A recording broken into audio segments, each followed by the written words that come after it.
AC voltage किंवा current सतत बदलत असतो, पण तुम्हाला माहिती आहे का तो बदल आपण एका फिरणाऱ्या एरोने पण दाखवू शकतो. यालाच आपण वेक्टर फॉर्म किंवा फेजर असं म्हणतात. नमस्कार मित्रांनो, आज आपण फक्त एकच गोष्ट खूप खोल आणि सोप्या भाषेत समजून घेणार आहोत. एसी क्वांटिटीची वेक्टर फॉर्म प्रेझेंटेशन. जर हे एकदा नीट समजलं तर पुढचे पोलर आणि कॉम्प्लेक्स फॉर्म सुद्धा तुम्हाला खूप सोपे वाटतील. एसी क्वांटिटी म्हणजे नेमकं काय? समजा आपल्याकडे एक एसी व्होल्टेज आहे, म्हणजे काय आहे ते VT is equal to 100 volt sine omega t आहे. याचा अर्थ काय तर व्होल्टेज हे सतत बदलत आहे. ते कधी 0, कधी 100, कधी 100 होत आहे. म्हणजे काय ते स्थिर नाही. तो टाइम कसा आहे, ते टाइम सोबत काय वर खाली होत आहे. यात आपण ग्राफिकली समजून घेऊयात. म्हणजे इथे आपण एक साइन वेव्ह काढलाय, हा आपला टाइम पिरियड आहे आणि इथे काय होतंय आपलं व्होल्टेज 0 पासून स्टार्ट होऊन ते पॉझिटिव्ह सायकल मध्ये जाऊन पुन्हा निगेटिव्ह पुन्हा पॉझिटिव्ह अशा प्रकारे ट्रॅव्हल करत आहे.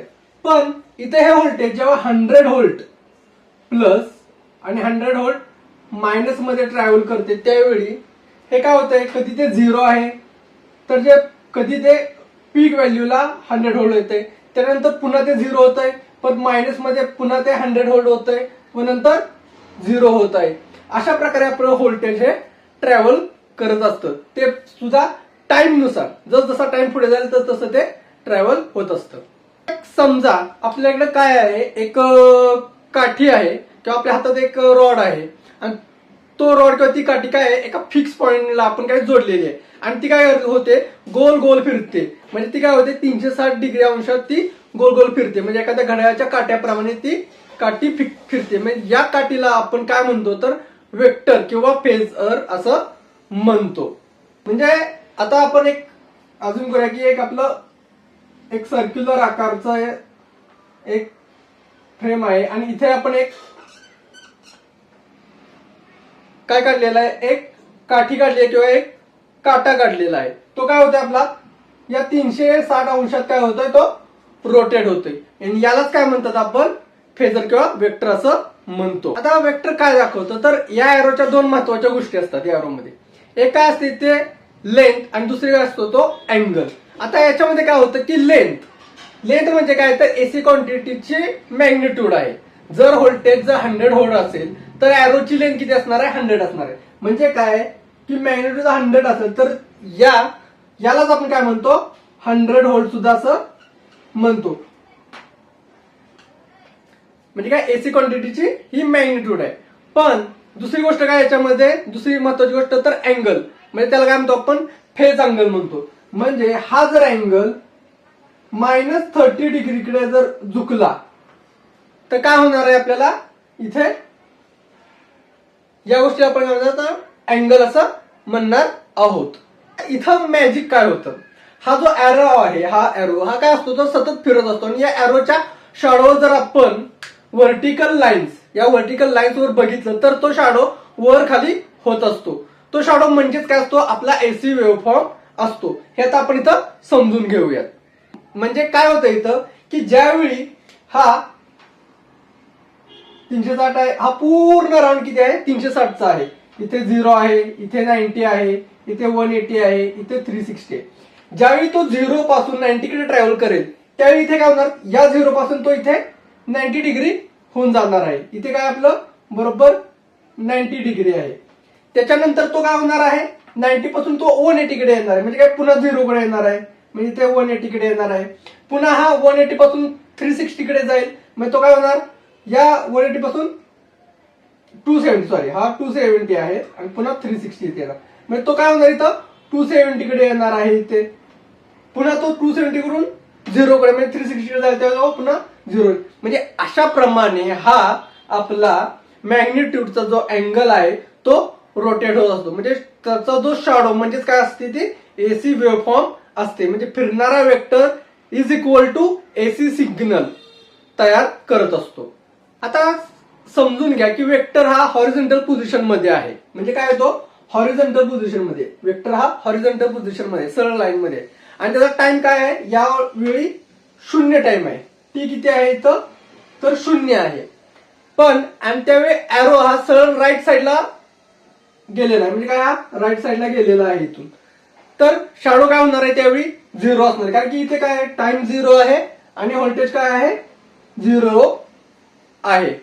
काय होतंय तर थोड्या वेळाने हा काय होतोय वर फिरतोय, हा शॅडो काय होतोय वर जातोय. त्यावेळी शॅडो काय होणार आहे थोडा मोठा होणार आहे, हा वर जातो आणि त्यामुळे काय आपला व्होल्टेज सुद्धा काय होणार आहे वाढणार आहे.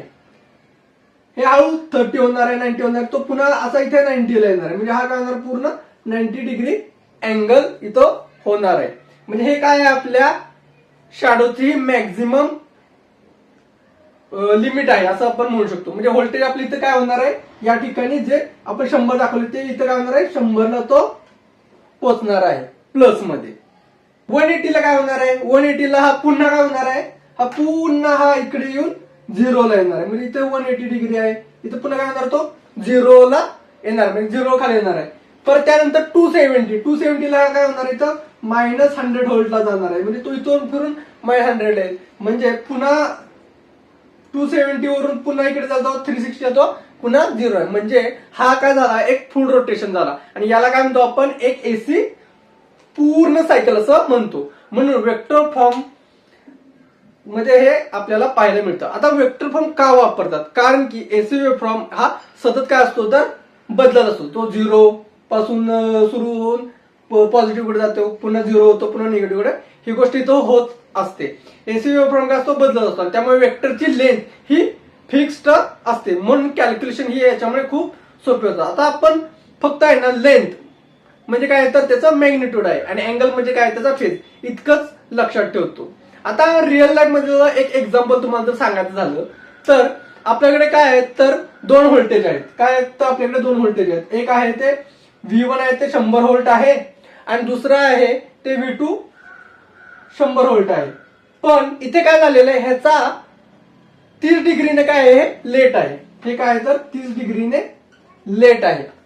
म्हणजे काय होणार आहे इथं V1 ही सरळ लाईन असणार आहे आणि V2 हे 30 डिग्रीने झुकलेला ॲरो असणार आहे. म्हणजे ते कसं आता आपण पाहूयात. जसं की आपण इथं दाखवलेलं आहे हे 100 व्होल्ट आहे आणि जे V2 आहे हे 30 डिग्रीने काय खाली झुकलेलं आहे, म्हणजे हे सुद्धा 100 व्होल्ट आहे, हे V2 आहे हे V1 आहे. अशा प्रकारे आपल्याला इथं पाहायला मिळेल. यावरून लगेच कळ की कोण पुढे आहे आणि कोण पाठीमागे आहे. वेक्टर फॉर्म म्हणजे काय तर एसी व्होल्टेज किंवा करंटला एका फिक्स लेनच्या फिरणाऱ्या ॲरोने दाखवणे. आता ॲरोची जी लेंथ आहे त्याला काय म्हणतो आपण, ही जी लेंथ आहे त्याला काय म्हणतो आपण मॅग्निट्यूड म्हणतो. ॲरोचा जो अँगल आहे त्याला काय म्हणतो आपण फेज म्हणतो आणि ॲरोची जी रोटेशन आहे त्याला काय म्हणतो आपण तर ही फ्रिक्वेन्सी असं म्हणतो, किंवा ही जी रोटेशन करते त्याला आपण फ्रिक्वेन्सी असं म्हणतो. आता वेक्टर फॉर्म मध्ये एसी क्वांटिटीला आपण काय म्हणलं आहे ॲरो, मॅग्निट्यूडला काय म्हटलं आहे इथून असणारी त्याची लेंथ, फेजला काय म्हणलं आहे आपण अँगल आणि रोटेशनला काय म्हणलं आहे आपण टाइम म्हटलेलं आहे. काय म्हटलं आहे तर टाइम. जर तुम्हाला हा फिरणारा ॲरो नीट समजला तर एसीचा अर्धा भाग तुम्ही जिंकलात म्हणून समजा. पुढच्या व्हिडिओमध्ये आपण ह्याच वेक्टरला पोलर फॉर्म मध्ये कसं लिहितात किंवा ते कसं एक्सप्लेनेशन आहे ते पाहणार आहोत.